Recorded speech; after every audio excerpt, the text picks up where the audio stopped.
Para adentrarmos em um tópico muito crucial, solicitado por muitos de vocês participantes do Industritech Innovation 2024, vamos chamar ao palco Marcelo Zanetti, atual diretor industrial da PepsiCo.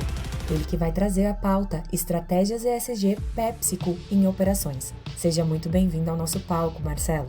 Para adentrarmos em um tópico muito crucial, solicitado por muitos de vocês participantes do Industritech Innovation 2024. Palmas para o Marcelo. Marcelo, que está a primeira vez no palco EBD, seja bem-vindo. Obrigado pelo convite, é um prazer estar aqui com vocês. Vejo algumas caras conhecidas aqui e vai ser um prazer estar com vocês esses 3 dias. Eu sou Marcelo Zanetti, eu sou diretor de manufatura da PepsiCo do Brasil, estou na empresa há 13 anos. Já participei, eu já estive presente em todas as áreas de operações, já trabalhei em agro, em supply chain, já trabalhei em procurement também. E eu assumi esse desafio há 3 anos e meio, de ser o líder das plantas industriais da PepsiCo do Brasil. Eu trabalho na divisão de alimentos, então vou falar um pouquinho mais aqui dessa divisão, mas eu sou responsável pela produção de alimentos e não de bebidas. A nossa parte de bebidas, Pepsi, H2O, Gatorade, a gente tem uma parceria com a Ambev, e para a parte de alimentos, que enquadra também algumas bebidas, divisão um pouco estranha, mas aí a gente está numa área que nós temos fábrica própria e operamos as nossas próprias fábricas. Então, eu vou trazer um overview aqui do que é a PepsiCo. Depois a gente fala das estratégias de sustentabilidade ou ESG em operações. Tá? Então, vou focar muito mais no que a gente faz nas fábricas, mas tem um pouquinho da parte de frotas também, e aonde a gente chegou até agora. Tá? Então vai ser um bate-papo aqui de uns 25 minutos, e depois eu abro para perguntas. Então, a nossa estratégia de ESG, que a gente chama de PEP Positive, é uma estratégia global, que permeia desde o CEO da empresa, e a nossa missão é criar mais sorrisos a cada gole, a cada mordida. Essa missão também global da empresa. A gente tem uma receita líquida de 86 bi de dólares no mundo. Estamos em 200 países. São 2,8 milhões de hectares que a gente tem de área plantada, de fornecedores, é óbvio. Nós não temos áreas próprias, mas a PepsiCo é uma agroindústria. A gente depende aí do fornecimento de batata, do fornecimento de aveia, do fornecimento de trigo e milho para produzir os nossos produtos, e são 291 mil funcionários em todo o mundo, né? Algumas marcas que às vezes a gente não... Esse aqui é um pointer, não dá para ver, né? Quaker é da PepsiCo, Lay's, Doritos, Gatorade. No futuro a gente vai lançar o Tostitos aqui também, que é uma marca de produto à base de milho. São 23 marcas globais que a gente tem no mundo que faturam mais de 1 bi de dólar. Aqui no Brasil, a gente está no Brasil há 70 anos, a gente completou 70 anos no ano passado. São 11 mil empregos diretos, 44 mil empregos indiretos. A gente chega a 250 milhões de consumidores, todos os consumidores do Brasil. Na minha área eu tenho 8 fábricas, e a gente é dividido lá, tem uma diretoria de supply chain e uma diretoria de manufatura. Então, a minha par é responsável pelo centro de distribuições e pela parte de frotas. A gente está em 90% dos lares dos brasileiros, apesar de que muitas vezes as pessoas consomem PepsiCo e não sabem que o produto é da PepsiCo. Quero Coco é nosso também, a gente tem uma área de produção lá em Petrolina. Foi a unidade de negócio que eu entrei na PepsiCo, eu sou engenheiro agrônomo e assumi a gerência de agribusiness para Quero Coco há 13 anos atrás. Então, o meu desafio era, numa cadeia que é super informal, fazer contratos de fornecimento de água de coco. Naquela época a gente tinha 400 agricultores. Todos pequenos agricultores, né? Então, esse foi meu desafio inicial na PepsiCo. Que depois os salgadinhos, que são da marca Elma Chips, que todo mundo conhece, né? A nossa estratégia de ESG, ela está baseada em 3 grandes pilares. Um é a agricultura positiva, já que a gente tem, e a gente impacta o meio ambiente com todos esses fornecedores que fornecem matéria-prima para a PepsiCo. Depois tem a cadeia de valor positiva, e aqui é onde está a área de manufatura, aqui é onde estão nossas operações, dos caminhões, distribuição, warehouses. E escolhas positivas, que eu não vou falar muito desse tema aqui, mas basicamente são objetivos que a gente tem em metas de redução de açúcar, sódio e gordura saturada em todos os nossos produtos. Então, agricultura positiva é basicamente práticas regenerativas que a gente utiliza na agricultura, na produção dessas matérias-primas que eu já comentei com vocês, com o objetivo de minimizar impacto ao meio ambiente.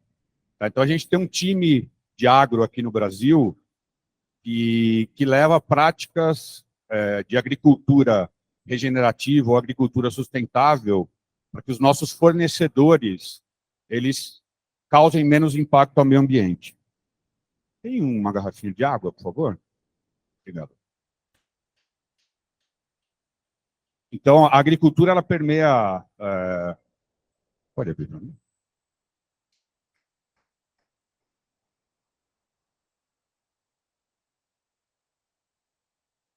Então, esse é um pilar super importante, porque a gente afeta mais de 250 mil pessoas ao longo do mundo, com pequenos e grandes agricultores que fornecem matéria-prima para a gente produzir os nossos produtos. A nossa meta global é que 100% desses produtos eles sejam fornecidos de maneira sustentável para a PepsiCo, isso a gente já atingiu em 2020, e os indiretos, que, por exemplo, a gente não compra açúcar diretamente do fornecedor, do produtor de cana-de-açúcar, a gente compra do engenho ou da usina, então, essa é uma matéria-prima indireta, né? O que a gente vai trabalhar até 2025 é que as usinas garantam que a matéria-prima é fornecida através de agricultura sustentável. Mesmo acontece para milho, para óleo de soja, entre outras matérias-primas que a gente não compra diretamente do agricultor. O que está mais na nossa mão, que são os fornecedores de batata, milho e aveia, esse sim, a gente já trabalha com eles há mais de 5 anos, para que todos migrassem para uma agricultura sustentável, e a gente atingiu essa meta em 2020. Aqui, quando a gente fala de cadeia de valor positivo, então tem água, né, aqui está muito envolvido com o nosso meio ambiente fabril, né, então a gente tem targets super agressivos de redução de consumo de água. A gente mede litros de água por quilo de produto produzido, tá? Seja ele Toddy, Todinho, Quaker, Salgadinho ou Quero Coco. E trabalhamos também com a redução de uso de água na agricultura, e hoje a agricultura utiliza mais de 60% da água que nós utilizamos, da água doce que nós utilizamos, é utilizada na agricultura. Mas a gente tem metas super agressivas, tanto para a nossa indústria quanto para o nosso fornecedor. A gente tem metas de redução de CO2, de gases de efeito estufa, e a meta é reduzir em 40% até 2030, e atingir net zero através da compra de crédito de carbono ou de ações que a gente implemente dentro da indústria e na agricultura até 2040. Além disso, a gente tem uma meta super agressiva de introduzir embalagens mais sustentáveis ou recicláveis na cadeia de valor e reciclar também. Aqui no Brasil, PET e lata são amplamente reciclados porque são produtos de alto valor para os catadores. Não que a indústria não venha trabalhando para que isso seja uma cadeia importante, mas a nossa principal embalagem aqui, que é o BOPP, ela é muito leve e não é uma embalagem de interesse para as pessoas que fazem a coleta ou para qualquer outro sistema de coleta seletiva. Então, vocês vão ver aqui que a gente adotou uma prática super interessante para garantir a reciclagem de 100% do BOPP que a gente leva para os nossos consumidores.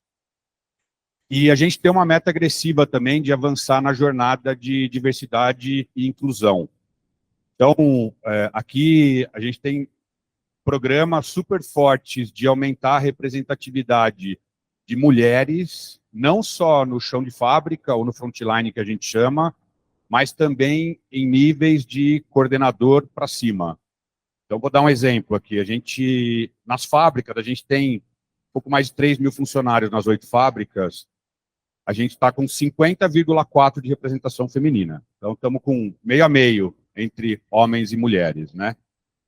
Mas quando a gente olha de nível de coordenador para cima, esse número cai para 30%. Tá? Então, o meu time, todos nós temos metas bastante agressivas para dar oportunidade para as mulheres, assim como a gente tem no frontline. A mesma coisa para negros. Então, a gente tem 55% dos 3 mil colaboradores negros, mas quando a gente olha para cargos de liderança, coordenador mais, isso cai para próximo de 30% também. Então, temos metas bastante agressivas. Recentemente, a gente lançou um programa que foi bastante discutido de trainees na PepsiCo, em que a gente só abriu vaga para negros. E são os trainees desse ano. Então, algumas coisas de impacto, assim, a gente acaba fazendo para impactar mesmo e para mostrar que esse tema é importante. E a gente acredita muito que esse tipo de discussão, que alguns são contras, mas daí você não tá sendo diverso, porque você não está abrindo a porta para brancos, mas a gente precisa incentivar a entrada de pessoas negras em posições de liderança. Então, a gente tomou essa ação foi criticada por uns, foi elogiada por outros, mas o importante é que isso seja discutido, né? Nas fábricas, a gente tem um programa de contratação de transexuais. E todos nós aqui, se a gente olhar aqui, né, poucas mulheres no nosso grupo de manufatura, né? Então, quando a gente fala do grupo LGBT, isso é ainda muito menos diverso, né? E o ambiente fabril, ele é tido como um ambiente masculino. Então, a gente teve que fazer um trabalho, por exemplo, na fábrica de Itaquera, que foi a fábrica pioneira nesse programa que a gente chama de transformar, de letramento, para que as pessoas que a gente contratasse não se sentissem ofendidas no ambiente de trabalho. A gente discutiu de ter 3 banheiros, 2 banheiros, que banheiro que o transexual vai utilizar. Então, são discussões importantes que trazem impacto na sociedade. Teve uma das pessoas, no treinamento de letramento que a gente fez para transexual na fábrica de Itaquera, que veio falar para a gente que isso até emociona quando eu conto essa história, porque ela falou, eu não aceitava o meu filho, que é gay, e depois que eu vi esse programa aqui na PepsiCo, eu passei a aceitar o meu filho como meu filho, e isso mudou a minha vida. Né? Então, às vezes eu tenho até colegas em grupos de faculdade, eu sou engenheiro agrônomo, e é um curso que também no passado tinha-se muitos homens, né? Hoje já é meio a meio, homem e mulher nas turmas novas. Mas às vezes eu recebo até algumas críticas do time falando isso é mimimi, isso é aquilo, caminhão rosa, etc. Mas é legal que isso gera discussão, né? Então eu acho isso super importante e a gente trabalha isso como um valor mesmo, né? Então agora falando de práticas positivas dentro da cadeia de valor, né? Então, energia. Esse aqui é um vídeo, deixa eu ver se a gente vai conseguir. Nós vamos ver só o começo do vídeo. Isso aqui é uma usina termosolar que a gente implementou lá na fábrica de Sete Lagoas. Então, quando a gente pensa em economia energética, representa algo em torno de 3 ou 5% do meu consumo de energia elétrica em Sete Lagoas. Sete Lagoas é totalmente diferente, totalmente inovador, porque não estamos gerando. O filme é longo, mas ações como essa vão fazer a gente chegar na nossa meta de redução de 25% de consumo de energia nas nossas fábricas. Aqui é relativo, tá? Quilowatt-hora de energia por quilo de produto que a gente produz. Né? Então, Tem algumas usinas termosolares, a gente está implementando um sistema muito parecido na fábrica de Feira de Santana, que faz todinho, e a gente usa a água quente para fazer SIP e lavagem, entre outras coisas. Então, pequenas ações que a gente vai implementando e a gente consegue investimento global, às vezes essas ações não têm retorno financeiro de imediato, a gente consegue investimento global para com que a gente consiga fazer reduções, e a gente tem uma série de outros projetos de implementação de placas solares no teto das fábricas, placas solares no estacionamento da fábrica também. A gente já tem 4 fábricas com painéis solares que ajudam a contribuir para a redução de consumo energético. Precisa trocar? E são essas pequenas ações que vão acabar fazendo com que a gente consiga atingir as nossas metas. Mesmo sabendo que a energia aqui no Brasil é uma energia verde, renovável, e a gente compra energia elétrica aqui, 100% da nossa energia é produzida através de hidrelétricas. O Brasil é privilegiado por isso, né?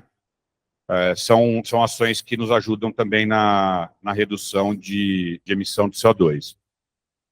Um outro projeto super interessante, que aqui a gente investiu em sistemas de membrana bioreatoras, que a gente chama de MBR. O projeto piloto foi na fábrica de Itu. Então, a fábrica de Itu hoje está entre, assim como a fábrica de Curitiba e a fábrica de Sete Lagoas, está entre as nossas 3 maiores plantas de Elma Chips do Brasil. São as 3 principais plantas. Então, Itu, em 2015, a gente implementou esse sistema. Acho que eu trago um pouco de detalhe aqui sobre o que é o sistema.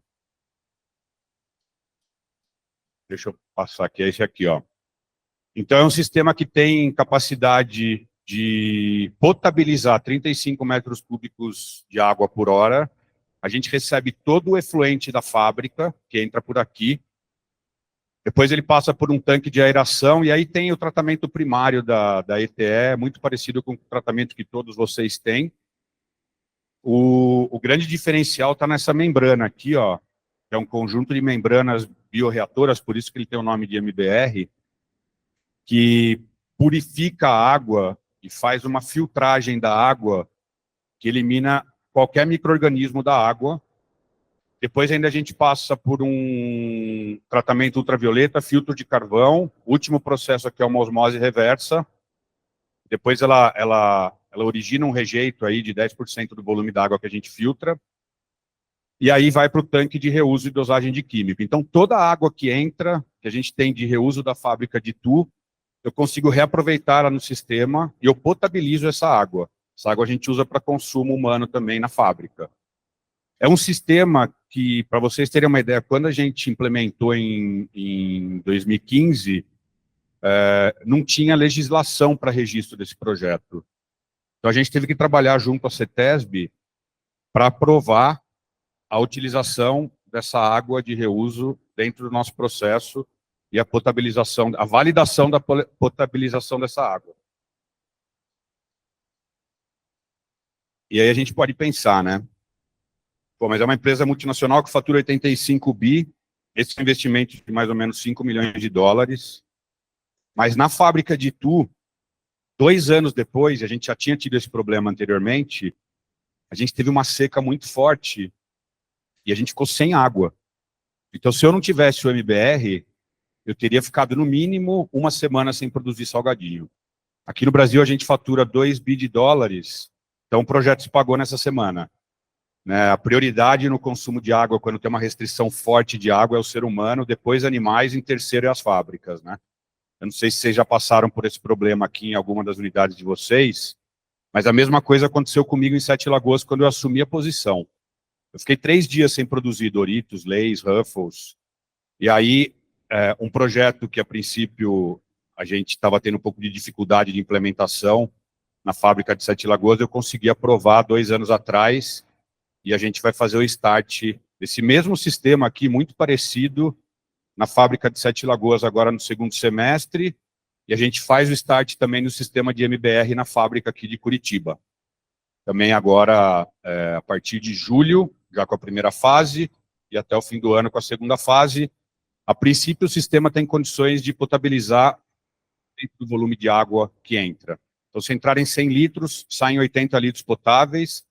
E aí tem uma ação que a gente, só voltar aqui, que a gente fez em Itu, porque eu tive problema forte de água, que a gente não tinha, secou poço, a Sabesp lá de Itu não me fornecia água. Então, o que eu fiz? Eu comecei a trazer o rejeito da fábrica de Sorocaba, ou a água de tratamento, a água tratada de Sorocaba. Eu comecei a trazer em caminhão-pipa, é uma fábrica da PepsiCo que a gente faz Toddy, Todinho. Eu comecei a trazer essa água para Itu, potabilizar essa água para usar como água filtrada na fábrica de Itu. Então, alguns meses depois, a gente fez uma parceria com a Heineken também para trazer água tratada da Heineken para eu tratar na fábrica, diluo meu custo fixo do sistema e deixo de comprar água. Eu estava comprando água de pipa, em algum momento, de outro município. Aí aqui o que eu gasto é com transporte da água de ETE e consigo fazer o tratamento dela na minha MBR. Então, essa fábrica aqui é uma fábrica que a gente tem zero consumo de água tratada do município, de poço, para produzir 1 quilo de salgadinho. Tá? Então, é uma fábrica que a gente chama de net zero. A gente já é zero landfill há alguns anos. Essa fábrica é zero consumo de água. E no futuro ela vai ser zero emissões de CO2, que a gente vai começar a abastecer ela com biometano, que é gerado numa área de tratamento de lixo em Caieiras. Então eles vão começar a fornecer biometano para a gente. Então essa vai ser a fábrica de Itu, vai ser a primeira fábrica triple zero, que a gente chama, ou triple zero, ou seja, zero consumo de água, zero emissão de CO2 e zero landfill. Isso nos deixa muito orgulhoso, e ações como essa, aqui vocês veem caídas grandes, né? Hoje a gente está com 2,06 litros de água por quilo de produto produzido. Isso em 2015 era quase que o dobro, né? 3,57. E a gente tem como target reduzir aqui o nosso consumo de água até 2030. Então, esse é o objetivo, com alguns investimentos e alguns trabalhos também. A gente trabalha forte com redução de consumo na produção per se, não só com o sistema de potabilização. Mas aqui os grandes ganhos estão no sistema de potabilização, que agora o nosso grande objetivo é como ter um sistema desse de MBR com um custo mais baixo para as fábricas que geram pouco efluente industrial. As fábricas que trabalham com batata e milho para fazer Doritos, Lay's e Ruffles, elas geram mais efluente, porque a batata é transportada por água, a gente tem que fazer a lavagem, etc. Mas a gente tem fábricas que produzem só extrusados, por exemplo, né? Só Cheetos, Fandangos, e essas fábricas geram pouco efluente. Então, um sistema como esse, eu não consigo levar para as fábricas que geram pouco efluente, e a gente está trabalhando junto com o time da América Latina para desenvolver sistemas que nos ajudem a potabilizar o reuso da água dessas fábricas com menor volume. Uma outra ação super importante, que até saiu na mídia no ano passado, a PepsiCo tem muito caminhão próprio. A gente tem quase 3.500 veículos. Tá? É uma das grandes transportadoras do Brasil. Então, a gente vem investindo nos últimos anos para usar veículos elétricos e movidos a gás. Tá, hoje, o tamanho da frota que a gente tem, 6% dos veículos já são ou elétricos ou a gás. O veículo elétrico tem um custo bem mais alto, mas os veículos a gás a gente vem conseguindo custos bastante competitivos.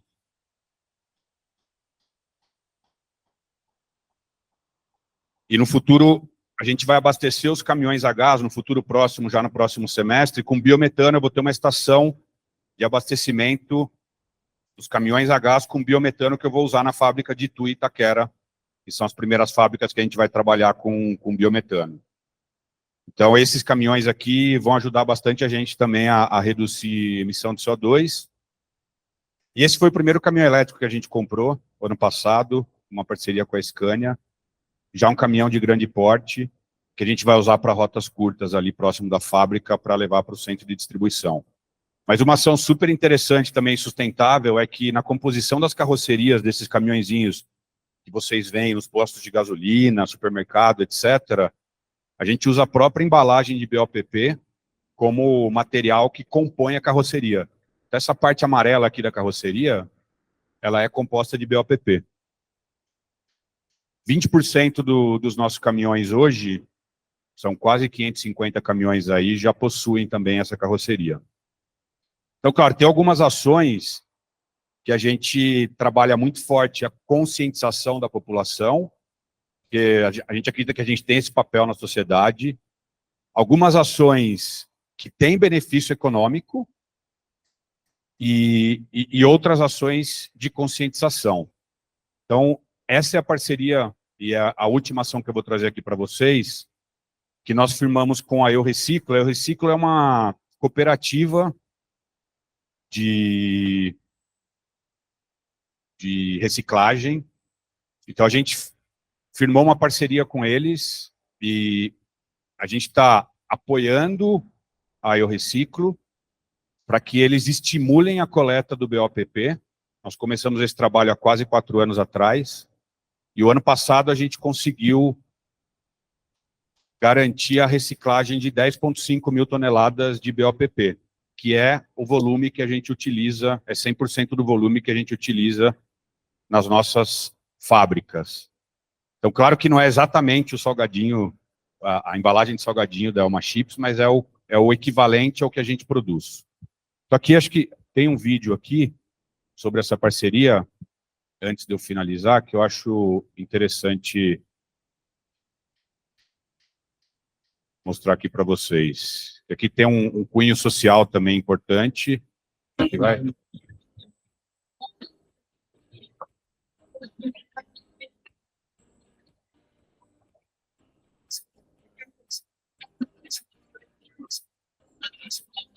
É um desafio bastante complexo, né? O plástico flexível, ele é realmente um tema complexo para as indústrias, e a gente conseguiu uma solução muito legal com as cimenteiras, né?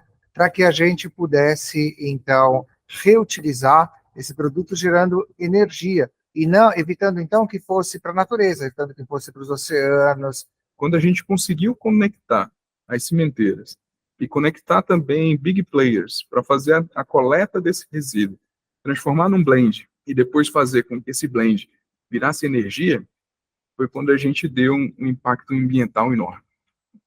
A gente encontrou o Reciclo e esse fornecedor ajudou a gente a homologar isso tudo. O legal dessa estrutura também que a gente desenhou, junto com os big players, como a Flaspel, é que a gente criou uma cadeia de coleta. Esse salgadinho aqui, ele é maravilhoso. Ele é excelente. Esse plástico é muito difícil da gente tratar. O resíduo que a gente tem depois, esse plástico flexível, é difícil reciclar ele, é difícil destinar. Esse processo justamente garantiu isso. A capacidade nossa por hora aqui é de 17 toneladas. Para você ter uma ideia, uma cooperativa de médio porte gera aí umas 6, 7 toneladas por dia de material segregado. Nós fazemos 17 em 1 hora. CDRU é combustível derivado de resíduo urbano. Todo material que entra nessa planta, nada vai para a terra. Então, a ideia é o quê? Nessas plantas aqui, é você aproveitar todo o material e do refúgio, nada você mandar à terra. A parceria com a PepsiCo se deu por causa do BOPP. O que nós conseguimos fazer é deixar ele seguir na linha de refúgio e triturá-lo e aproveitar o poder calorífico que ele gera. A evolução é uma constante. Isso aqui é evolução. É a maior planta que tem na América Latina.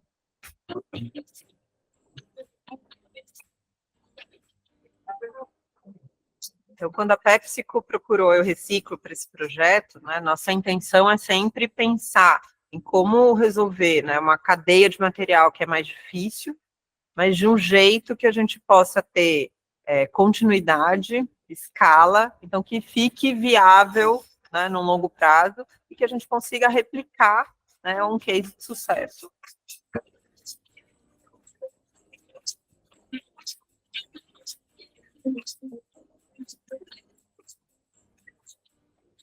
quando a gente abre uma cadeia, puxa, né, essa cadeia nova, a gente também gera um impacto social, tanto de renda, quanto de geração, né, de novos postos de trabalho. A gente chega em mais atores como cooperativas, que vai ter um impacto ali nos catadores, né, nos cooperados. Então, a nossa ideia é sempre gerar, né, um resultado positivo ambiental e social também. O primeiro passo foi o melhor passo que a gente poderia dar, que é um passo de vamos zerar o nosso impacto no planeta. Nos próximos anos, a gente vai fazer muito mais reciclagem mecânica e muito mais reciclagem química. Então aqui a gente fala na gíria, né? Juntou a fome com a vontade de comer, né? Aí o Reciclo trabalha com reciclagem. E nós somos pressionados, não só do ponto de vista sustentável, mas também pelo governo, a recolher toda a embalagem que nós colocamos no nosso produto. Então, o trabalho com eles foi, bom, vamos buscar uma oportunidade para esse produto, que é feito à base de petróleo, tem um bom poder calorífico, e hoje ele é queimado em fornos das sementeiras, e acabou virando energia, né? Acho que esse era o último slide que eu queria trazer aqui para vocês, e aqui está meu e-mail, eu estou à disposição. Aí tem um momento para perguntas agora, é isso? Exatamente. Palmas para o Marcelo, Valeu, obrigado. pessoal. Obrigada, Marcelo. Pessoal, questionamentos, comentários, eu sei que esse dia é uma pauta polêmica. Júlio. Bom, parabéns pela apresentação, acho bastante interessante. Na verdade, assim, eu fiquei com uma dúvida. Você falou que hoje, nos carros, você usa o material reciclado para fazer a parte ali da traseira dos caminhões.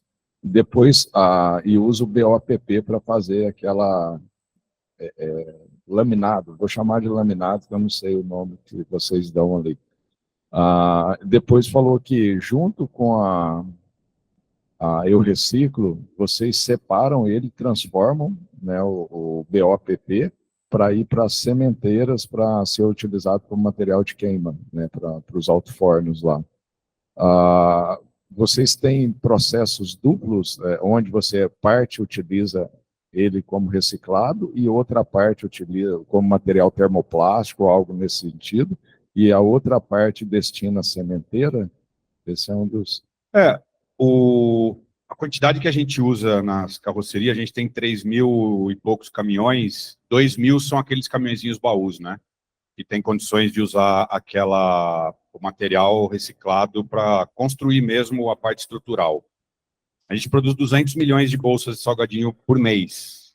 Então, o volume é infinitamente maior do que a frota de caminhões que a gente tem. Então, esse é um projeto mais de conscientização e de mostrar o que a gente está fazendo. Todas as caixas de caminhão, elas estão escritas. Essa caixa é feita de material reciclado. Mas o volume que a gente produz é infinitamente maior que isso. Com a Eu Reciclo, eles coletam o equivalente ao que a gente produz de bolsas de salgadinho por ano, em toneladas, e usam esse material como composição de um material que eles vendem para sementeiras para usar para queimar caldeira. Então, no fim, a gente já fez também rack de salgadinho do supermercado com esse material. Então, qualquer inovação que use plástico e que queira ou possa trabalhar o BOPP e que a gente possa mostrar que a embalagem está sendo reciclada, para estimular também que a população separe lixo, que isso acabe não indo para o aterro, então a gente está aberto a isso. Mas são ações paralelas. Oi. Marcelo, parabéns aí pela apresentação. Uma dúvida, você falou ali no slide sobre alguns projetos pensando em sustentabilidade, né? E como a empresa é global, você mostrou ali que alguns projetos eles não têm payback, mas são projetos que têm um viés muito forte em termos de ESG e sustentabilidade. Como é que vocês tratam isso dentro da PepsiCo internamente? Vocês usam alguma plataforma? Olha, esse projeto aqui, mesmo não tendo payback, eu vou conseguir reduzir tantas toneladas de CO2 equivalente, como é que é a governança, se você puder comentar, para você viabilizar alguns projetos que financeiramente não se pagam, mas quando a gente olha para o aspecto do ESG, ele é muito atrativo em termos de redução, você falou de net zero e por aí vai. Eu diria que hoje eu estou há 13 anos na PepsiCo, né? Depois que o CEO Global ele lançou esse programa de sustentabilidade global, Pep Positive, a gente conseguiu trazer mais dinheiro de fora para a gente investir em projetos de sustentabilidade. Antes era mais difícil a gente convencer o CEO, o CFO da unidade de negócio para trazer projetos que, às vezes, não tem payback, né? Mas hoje está mais fácil porque vem um push da alta direção para que a gente... E essas metas não são metas Brasil, são metas globais, que aí isso sim impacta o resultado do presidente do Brasil. Então, ele também tem que contribuir para essas metas globais.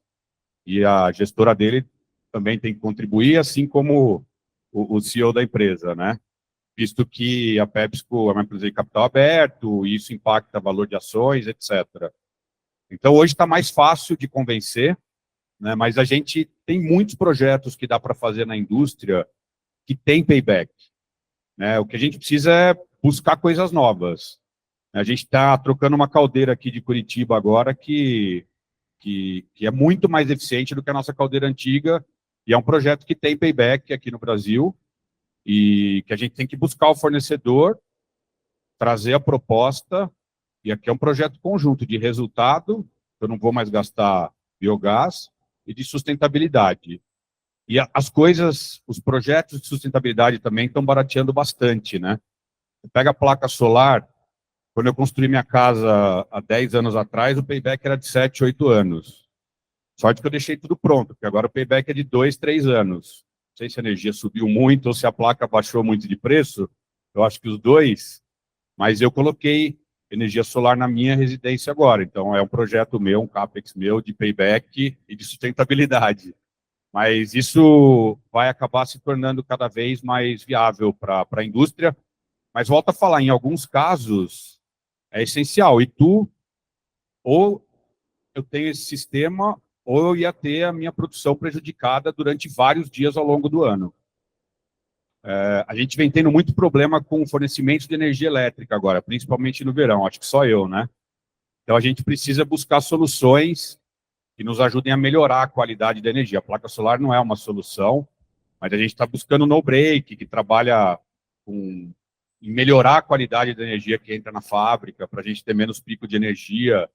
Então, tem projetos que são atrelados unicamente, exclusivamente à sustentabilidade, mas eu acredito muito, e essa é a maioria dos projetos que trazem retorno financeiro atrelado à sustentabilidade. Último comentário? Você já está com o microfone. Né? Beleza. Você comentou de vários exemplos me pareceram mais assim da porta da fábrica para fora, assim, né? A menos a caldeira você mencionou agora. Mas quando vocês vão investir em novas tecnologias na fábrica, dentro da fábrica, um dos indicadores de vocês é sustentabilidade dentro da fábrica, ou talvez o impacto social, inclusive, se eu automatizar esse processo aqui, vai permitir que mulheres, por exemplo, executem essa atividade, e antes era mais pesado, então só homem poderia. Tem trazido isso também para justificar investimentos dentro da fábrica? Não, sem dúvida. Esse é o nosso dia a dia, tá? Aqui são os projetos de maior impacto, né? Mas eu tenho fábrica que eu não estou investindo em placa solar, e a gente tem metas agressivas de redução de quilowatt-hora por quilo de produto. Então, automação, queimadores mais eficientes, que consomem menos gás, e tem uma série de outros projetos que a gente está fazendo para redução do consumo per se. Não só para você gerar energia limpa, mas também para fazer redução do consumo de energia dentro das unidades fabris. Para a água, a mesma coisa. E caça-vazamento, redução de consumo de água, sistemas de retrolavagem ali na própria produção, para que eu possa reaproveitar aquela água sem passar pelo sistema de tratamento, que ele é mais caro. Então, tudo isso a gente faz no dia a dia, e a gente está sempre procurando redução de consumo de água e energia. Automação, eu falei de 200 e poucas milhões de bolsas por mês, a gente saiu e a gente tem case packers automáticas, né? São máquinas que recebem a bolsa de salgadinho e formam caixas com 20 packs, 50 packs, dependendo se for uma embalagem pequena. São produtos extremamente leves, então não é qualquer bag maker ou qualquer case pack automático que consegue fazer. A gente desenvolveu com um fornecedor do Japão para toda a América Latina e a gente saiu de 30% de automação, que a gente estava estagnado nos últimos anos, para hoje nós estamos com 55% de automação de encaixotamento de bolsa de salgadinho. E esse projeto ele ganhou muito mais força depois da pandemia de Covid. Porque as fábricas que eram muito dependentes de mão de obra, a gente passou por maus bocados nessas fábricas. E as fábricas que a gente tem uma porcentagem alta de automação, acima de 60%, a gente conseguiu sobreviver de uma maneira mais tranquila. Sem contar a falta de placa, etc., né, que acho que todo mundo viveu aqui, mas do ponto de vista de absenteísmo, que a gente chegou a picos de 15% de absenteísmo nos períodos fortes de Covid, as fábricas automatizadas conseguiram produzir melhor. Uma demanda crescente, foi uma loucura. Mas esse componente de falta de mão de obra disponível para executar esse tipo de trabalho, que é cada vez menos interessante para os trabalhadores, a gente conseguiu colocar dentro dos CAPEX também e conseguiu melhorar o nosso crescimento de automação. Palmas para o Marcelo, obrigada.